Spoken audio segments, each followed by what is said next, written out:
Hi there.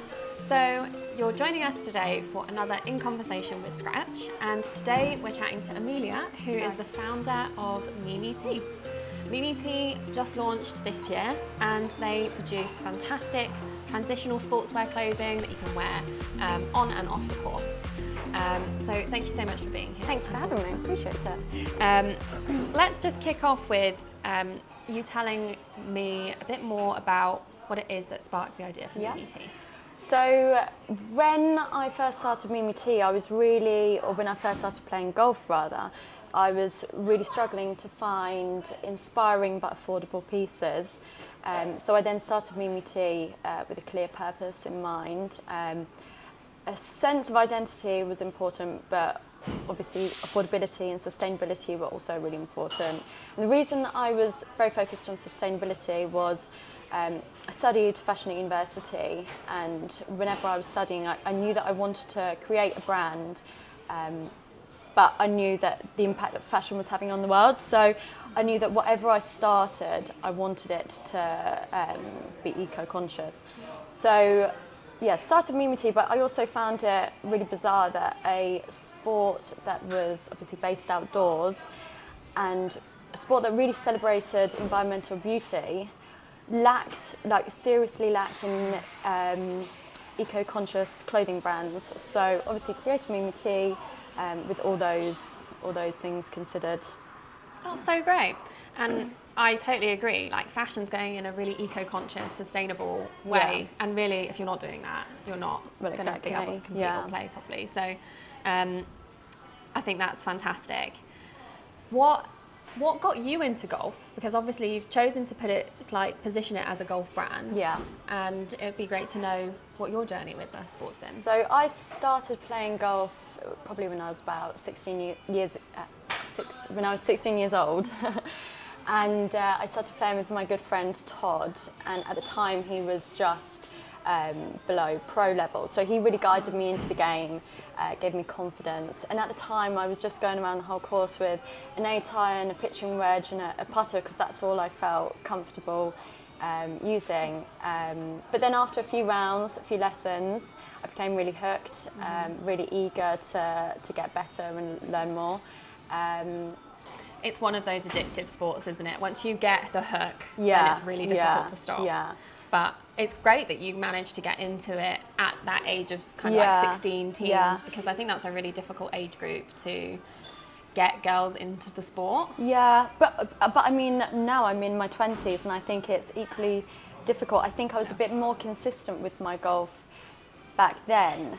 I had a lot of friends at the time that were playing, admittedly most of them were boys, but I think my golf journey has been admittedly a little bit inconsistent, and that's partially I think because I've never had many girlfriends that play the sport, so that's why I think what Scratch is doing is so great, because it's so welcoming for all ages, for all abilities, and it's really bringing the social side of it together, which is what you see. Like, if you scroll through Instagram and stuff, you see so many guys playing golf together, going on golfing holidays, golfing events, but you just don't really see as much of that with girls. So I think it's really great that Scratch is doing it, and that's something that I really would like to become a part of as well.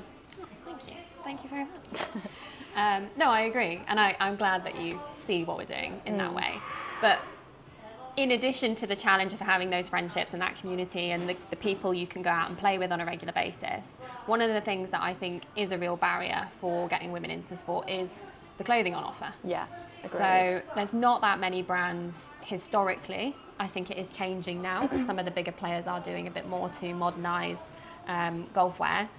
But traditionally, golf clothing's been very standard and very conformative, and having to comply with certain rules to play on the golf course. And I think clubs are starting to relax that now. But how do you feel that Mimi Tea is, I guess, challenging those traditions, but also how have you considered those traditions when you've gone and designed the product, I suppose? The main key for each collection was to create timeless items. I think, obviously, with sustainability in mind and the state of the planet in mind, it was very important to produce timeless, mix and match staples that you could sort of wear for any sport. And I didn't want to create a clothing brand that was intimidating. So items, the fabrics might be technical, but everything is supposed to be created very subtly. It's not supposed to scream, I'm a professional golfer. All I wanted to do was create a nice wardrobe of clothes that are versatile, but you do feel comfortable and confident wearing, because ultimately, I think for any sport, being comfortable is key, for you to be sort of on your A game.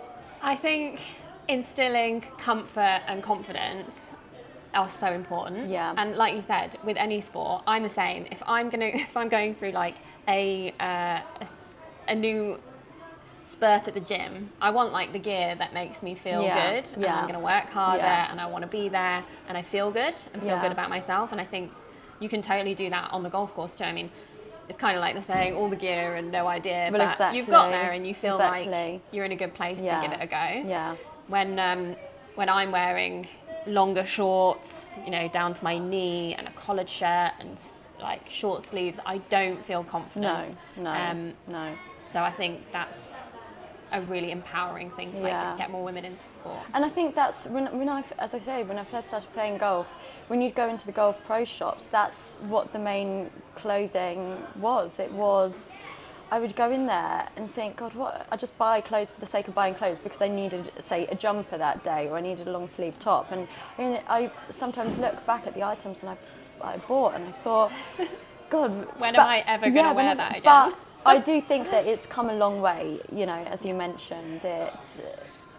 Golf clothing for women has drastically improved in the recent few years, I think. And I love what you're doing with the versatility of your product. So the range that you released earlier this year has the to and from the golf course. Yeah. But tell me more about what you're planning to do with the future of MET and what the next collection looks like.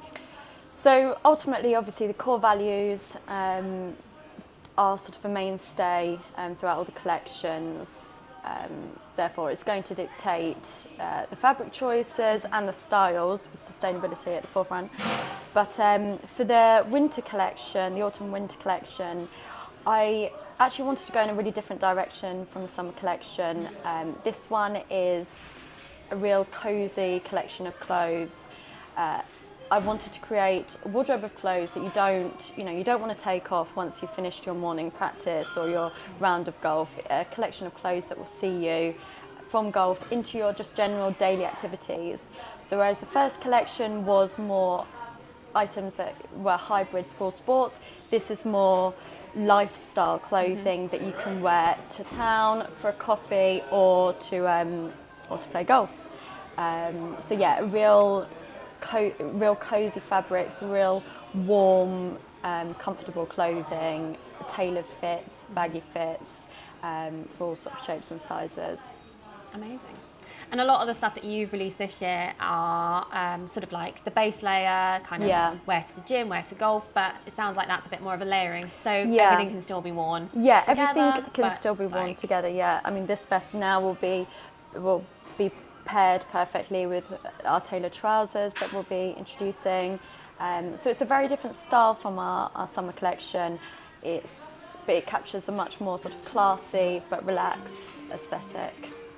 Whereas this one was lovely. More technical. Thank you so much for joining us, Amelia. Thank you. It's been so good hearing more about the brand and letting everybody know that Amelia's brand is on the scene, so check it out and have a look at what they've got. And it's honestly so multifunctional. I think the base layers would be great even to go skiing in. So before you book your ski trip, make sure you get a base layer. But yeah, if you want to have a look at the website, we'll link it in the bio description below. So thank you very much for joining us, and thank you. Thank you. Thanks, Carolyn.